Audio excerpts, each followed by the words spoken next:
Everyone has seen the fearsome costumes of the plague doctors: glass eyes, long beaks, cloaks. The image of the guys is strongly associated with something dark and harsh. But who they really are today, we will live a day in the life of a plague doctor and realize that they are really nice and did a very good job. Today, we'll live a day in the life of a plague doctor and we'll realize that they were really nice and they were doing a very good deed.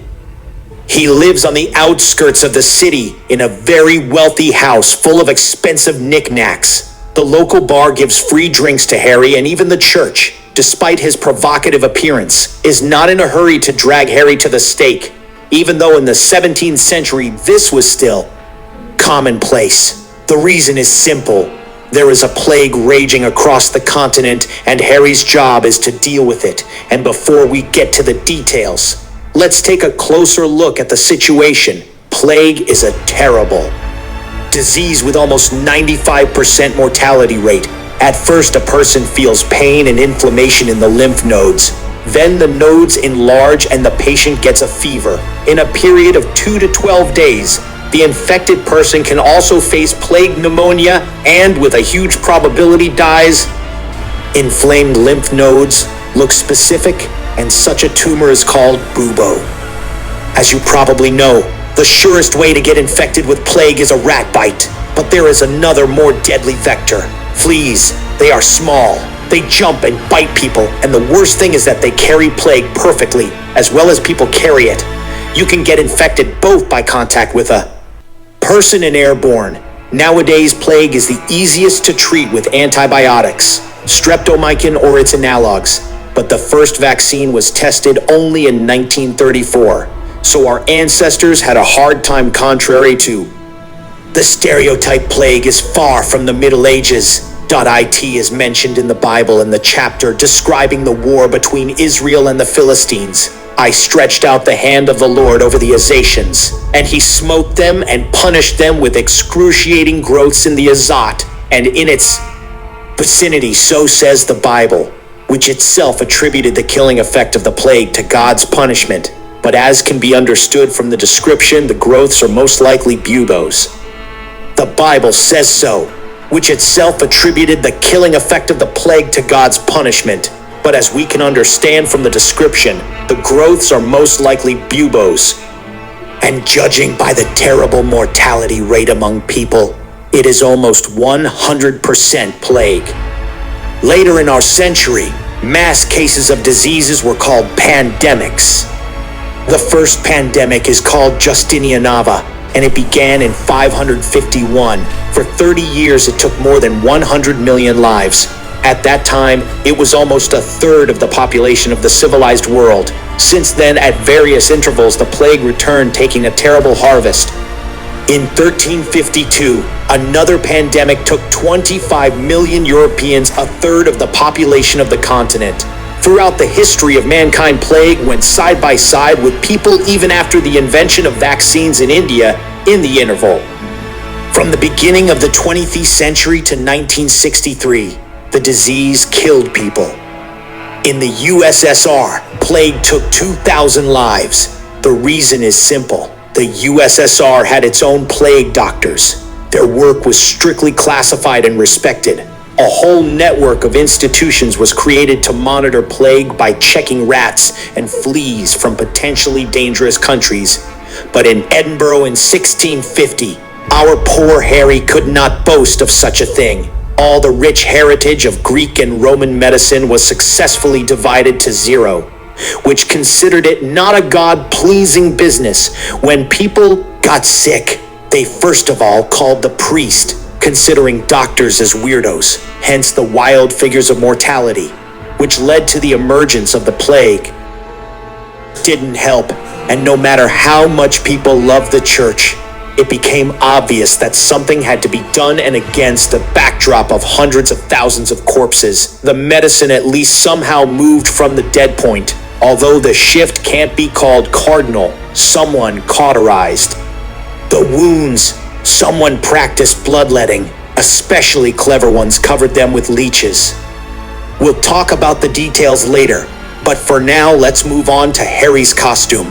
The characteristic cloak and mask of plague doctors were not worn by everyone. Representatives of professions invented them in 1619. Through the efforts of French physician Charles Delomo, he created that very outfit. And centuries before that doctors went around in anything, our Harry is a good plague doctor, so he is dressed accordingly. On Harry's head there is a helmet, which is actually a prototype of a gas mask. It completely covers his head and even his eyes, protecting them with glass eyepieces. The beak, which gives the costume its zest, actually has a useful load. First of all, strong-smelling herbs and other medicines were thrown into the beak. Doctors worked with patients who didn't smell very nice, and sometimes even with corpses where it was necessary not to faint from the smell. Also, the part of the beak in contact with the nose was covered with a sponge with incense, and the doctor himself was constantly chewing garlic. We go further and come to the cloak, and the main idea of which is to protect the body of the doctor.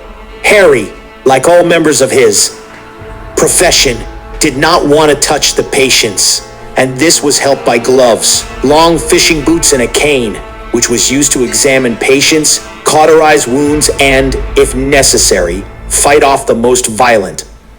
Was the plague doctor's costume effective? Partly yes, because as we mentioned, the plague is actually transmitted by contact, so covering the body is very sensible. Harry also smears his clothes with grease and wax, which in itself is genius. The main vector of the disease is fleas, and they can't bite through such clothes. But garlic is absolutely superfluous and doesn't save from the plague, as well as the beak, because we mentioned that the pneumonic plague is easily transmitted through the air. That's why the mortality rate among dark doctors was high. One of the most frequent orders that our Harry receives is the removal and burial of corpses, and religions and rituals deeply believing nobles forgot, and often local lords from Edinburgh, called doctors. Yes, those took the dead and dumped somewhere in the ditch, and at the same time Harry could take anything from their homes. Greed was weaker than the survival instinct, and few people risked going into the houses of the dead. As a result, the plague doctors could get whatever they wanted in addition to removing the corpses. That's why at the beginning we mentioned the nice house and a lot of old Harry's knickknacks. But removing the corpses was only part of his job. But there were doctors who did just that. We'll call them scavengers and move on to another category. The second category of doctors to which our Harry belongs are orderlies. These guys really tried to help, but found themselves in a harsh reality where medicine hadn't developed in 500 years. Where medicine has not developed for 500 years. Such doctors were engaged in the removal of corpses, but at the same time tried to receive patients the most common method of treatment of opening an inflamed lymph node with a special scalpel and its subsequent cauterization. The trouble is that there are a lot of inflamed nodes, and the operation is very painful. And besides, it is enough not to cauterize a millimeter of plague-infected surfaces, and the result will come to naught. But in Harry's career, there were successful cases of treatment, but they also crashed on the harsh reality. It was believed that if a person was cured, God helped him. But if someone died, the doctor was blamed. Of course, the death rate exceeded the number of cured people, and so Harry lives on the margins and is considered an outcast. But he still gets free drinks out of respect for his profession, which in turn can lead to a drunken brawl with one of the disgruntled relatives of the deceased. What to talk about if up to the 19th century astrology was considered a real science and much more prestigious than medicine. In addition, some of the category of orderlies resorted to extravagant methods of treatment. Someone fed the sick with spiders thinking that they absorbed bad things. Someone made them sniff horse droppings to kill them for some reason by the stench. Especially clever ones put jars, applied frogs, and treated with leeches. But the third and the least numerous category of plague doctors were seers. These guys were very educated people who tried to use their genius to solve the problem. For example, the famous Nostradamus was a scientist doctor. Prediction was his hobby. And in fact, Michael de Nostradamus is a very gifted doctor for his contribution to the fight against the plague. The Parliament of one of the regions of France even gave Nostradamus a pension for life. There were other guys like the surgeon de Chalac. When he found out he had the plague, he isolated himself from society. For a week, systematically cut and squeezed out plague growths. Later he cauterized them, and it worked, and de Chalac tried to apply the knowledge to a wide range of practices. It didn't work very well, unfortunately. Killing the Roman heritage and the cult of the church wasn't the only reason. There was total unsanitary conditions in the world where not washing for a couple of months was commonplace, and dirt, as everyone knows, is the best friend of fleas. Plague doctors were one of the straws that the people of this world clung to save their asses. They weren't exactly beloved, but in any town they were needed. So Harry was also on a contract with the local mayor. The guy's monthly salary was an outstanding 110 pounds. 6.5 tons of beef or 220 kilograms for every day.